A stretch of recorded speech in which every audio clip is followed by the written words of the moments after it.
Good morning, 7th grade. Or I'm going to say it's morning. Who knows when you all are actually watching it. If I was you all, I would not be watching it first thing in the morning, because we all know I'm not a morning person. Anyway,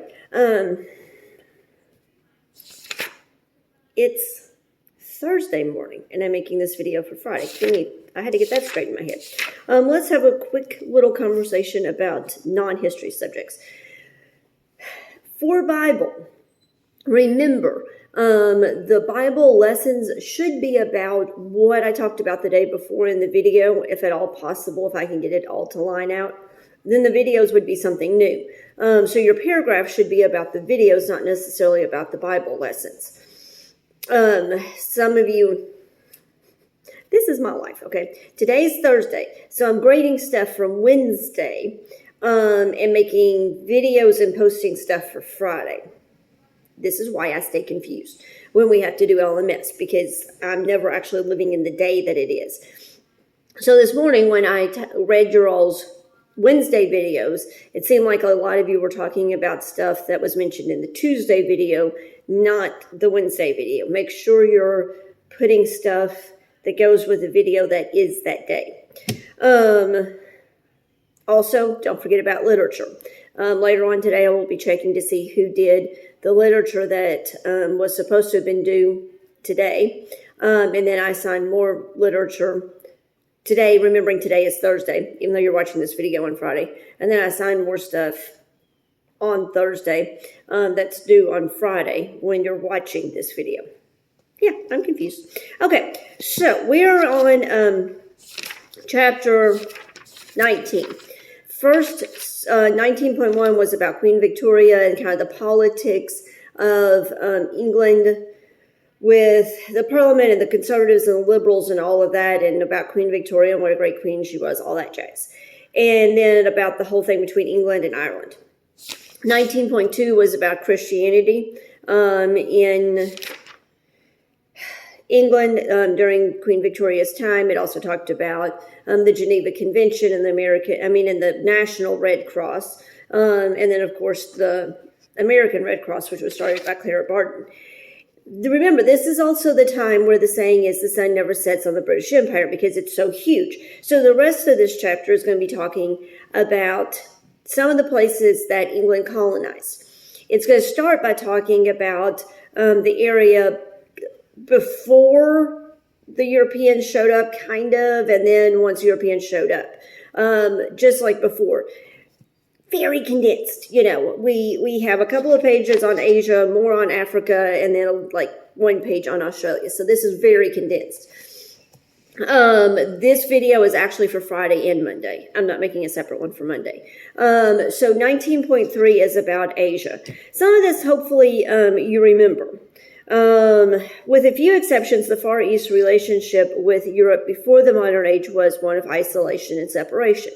Then remember, of course, at the end of the 15th century, the end of the Dark Ages is when, because people had brought stuff back from the Crusades, people in Europe were like, hey, we like that stuff. We want that stuff. Go get us that stuff, which started the whole trade with the Middle East and with Asia. You have Vasco da Gama mentioned, competition for trade, opposition to missions, East India Company. Vast subcontinent of India was plagued by political unrest during the 18th century as the once great Mughal Empire began to crumble. Both England and France took advantage of this unrest to stake claims in India. The tool of British settlement was the East India Company, a powerful trading company. The East India Company fought France to protect its territories in the 1750s. About this same time, England and France were fighting the French and Indian War in America. The British government aided the East India Company liberally, but did not involve itself directly in the conflict. Government aid proved valuable. By 1960, England was the only European power left in India. And hopefully the East India Company is ringing some ding, ding, ding bells, because that was also the company that sent the tea over that took place in the Boston Tea Party. So all this is tying together here. Then you have the Sepoy Rebellion. Of course, the people in India weren't necessarily thrilled with being under British rule. Various tribes tried to cause problems. The government gradually acknowledged that the company was not capable of controlling India. By acts of parliament, British government progressively reduced the power of the East India Company and got control itself. So now basically England is in control of India. William Carey, hopefully you remember him. He's shown up in, I think, every book you've had. I think he's in the 5th and the 6th grade book. As the father of modern missions. As you know, Rebecca likes to be able to call people the father of something. William Carey is the father of modern missions. Like I said, you're supposed to read all of this yourself. I'm just kind of jumping through here. You have Amy Carmichael, another missionary that I know is in the 5th grade book. I don't think she's in the 6th grade. So basically the point being, India is now under British control, for the time being at least. Then we have Hong Kong, which is part of China. That's going to end up under British control. One of the British possessions was Hong Kong, which occupies a tiny corner of the Asian continent. Early 19th century China seemed a gloomy prospect for the spreading of the gospel. The empire, with a larger population than any other in Asia, remained isolated from the West. In 1807, Robert Morrison of Scotland became the first Protestant missionary to China. J. Hudson Taylor, no, he's in some of the other history books, started the China Inland Mission. He's called the Father of Faith Missions. Then you have Japan, which we read about Japan and it being open for trade and open for missionaries in 6th grade, and you'll read about it again in 8th grade with Matthew Perry and Townsend Harris. By 1914, Christianity had circled the globe, with few exceptions. The countries of South, Southeast, and East Asia and the surrounding islands had small Christian minorities. But Christianity had indeed triumphed in these areas as never before. Dutch introduced Protestantism to Indonesia. Spanish Philippines, of course, Romanism or Catholicism was going to be the main religion because it's Spanish. Whenever you hear anything involving Spain or Spanish, think Catholicism. So that's a very quick jump through of everything you're going to read in 19.3 about Asia. 19.4 is on Africa, and they're going to do Africa a little bit different. They're going to go a little bit deeper because we've never talked about Africa before. So it's going to start by talking about the geography of it. Kalahari Desert, savannas, different rivers, lakes, geographical stuff. Plants, animals, mountains. Then you get into the early Christianity. We've talked about this some in Bible, and we'll talk about it again when we read through Acts at the end of the school year in Bible. But this is where you have the Ethiopian eunuch. Remember, the Ethiopian eunuch is the dude that was from Ethiopia. He was an official in the Ethiopian court, and he was on his way home from Jerusalem to Ethiopia. So he must have been a Jew, and he was sitting in a carriage reading from Isaiah, and Philip was walking along, and Holy Spirit nudged him to go and talk to this guy in the carriage. So he goes and talks to the guy in the carriage, and he's like, hey, you know what you're reading? He's like, no, I can't understand it unless somebody explains it to me. So Philip explains that Jesus fulfilled everything that he was reading about in I have no clue what 5th grade's doing behind me. Anyway, that Jesus fulfilled everything that he was reading about in Isaiah. And so the Ethiopian eunuch is like, hey, there's some water, baptize me. So he gets baptized. And when he comes up out of the water, Philip goes, poof, and reappears in a whole different city going down a whole different road. The pictures I have in my head of Philip being baptizing, and then all of a sudden, poof, he appears someplace different. And I always wondered, does he show up in the other place like dripping water, walking down the road, and does he look kind of weird dripping water because he just baptized a guy and when there's no water nearby? I don't know if there's any. Anyway, or, and then also what the Ethiopian eunuch has got to be thinking. It's got to be like, there was this guy there. I know he was there because he just baptized me, and now he's gone. But back to what I was saying. So you know that dude's got to be going back home to Ethiopia going, guys, I got to tell you what happened. And that's when the beginning of the spreading of Christianity in Ethiopia, and then from there throughout. Then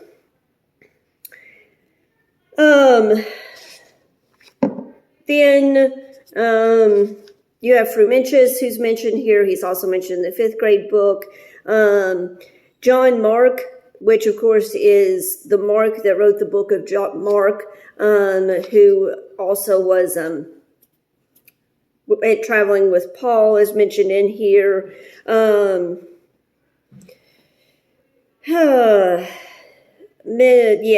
Goes through and just talks about different churches and stuff like that. Mentions Vasco da Gama again, the Cape of Good Hope. Slave trade, of course, talks about that, talks about missionary activity, has a map there on page 279 of the slave trade. David Livingstone, be sure to read that tan box. I know you all like to skip tan boxes. Don't skip this tan box, because David Livingstone is a really cool, really interesting, really huge part of all of this, because he is both a missionary and explorer, which is different. Because usually people are either explorers or they're missionaries. It's very unusual for somebody to be both, and Livingstone was. And he's well-known, well-liked guy. Robert Moffat, who came before him, is mentioned. Of course, whenever people came over to explore a country and to do missionary work, often it was not just about missionary work. It was also about colonizing and about commerce, which of course happened here. Talks about that in here, talks about South Africa and the conflict that they had down in South Africa with the Afrikaners and the Boers, and you end up with the Boer War. So be sure to be reading about that. Of course, you have Egypt. In addition to its colonies in South Africa, Britain was able to exert strong influence on and eventually control Egypt. Britain had a strong interest in Egypt because of the Suez Canal, which would have made trade and travel much easier, because the Suez Canal goes right there beside the Sinai Peninsula in Egypt, which would allow people to easily get from the Mediterranean Sea to the Red Sea, which would really cut off some travel time. Instead of having to go all the way around Africa, they could then just go kind of between Africa and the Arabian Peninsula this way. Serious cutting down of travel time. So, of course, England's going to want to have control of Egypt because they want to have control of the Suez Canal. And so once again, British Prime Minister Disraeli is mentioned in here, so be sure to read about that. Samuel Adjai Crowther, who is the first Black Bishop of England, he comes up again. He was also in the 5th grade book. And then it talks about these countries wanting to be able to govern themselves. So that's 19.4. So on Friday, you're going to read all of 19.3 and like half of 19.4.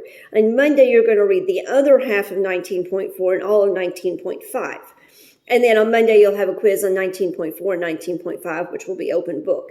19.5 is a really interesting combination. You have Australia, New Zealand, and Canada. I mean, geographically, we couldn't be more whoosh, but it's just that they're all under England's control.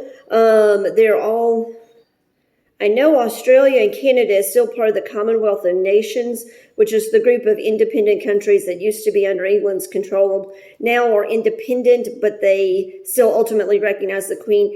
I think New Zealand is also a Commonwealth of Nations country, but I won't swear to that one. So this, like I said, literally you have 2 pages on those 3 places. So not very in-depth there. Of course, Captain James Cook is the most well-known guy when you think of Australia and New Zealand. So you'll read through about that, about him, about the Aborigines. The Aborigines are the original inhabitants of Australia. The Morays were the original inhabitants of New Zealand. And then talks about Canada very briefly, William Pitt, the French and Indian War. Then, of course, you end again with the sun never sets on the British Empire, which is kind of the theme of this chapter. And talking about the British Commonwealth of Nations, and then ends with the beginning of Britain's decline. when Queen Victoria's 64-year reign finally ends and her son Edward VII comes to the throne. Edward did not share his mother's resolution to be good, and when the morality of the monarchy fell, so did that of the nation. As the Victorian age came to an end, Britain began a period of decline both at home and abroad. By the turn of the 20th century, the faith, energy, and morality of the British people were under attack by the false philosophies of Darwinism, socialism, and modernism. As these ideas took root in Europe, particularly in Germany, they laid the groundwork for the terrible bloodshed and destruction of the First World War, which of course is what we're headed to. We've got 2 more chapters that we're going to do very short, quick, and then we'll be heading to WW1. So this is it for Friday and Monday. This is a video for both of those days. You'll have another video on Tuesday. So see you then. Don't forget literature and Bible stuff.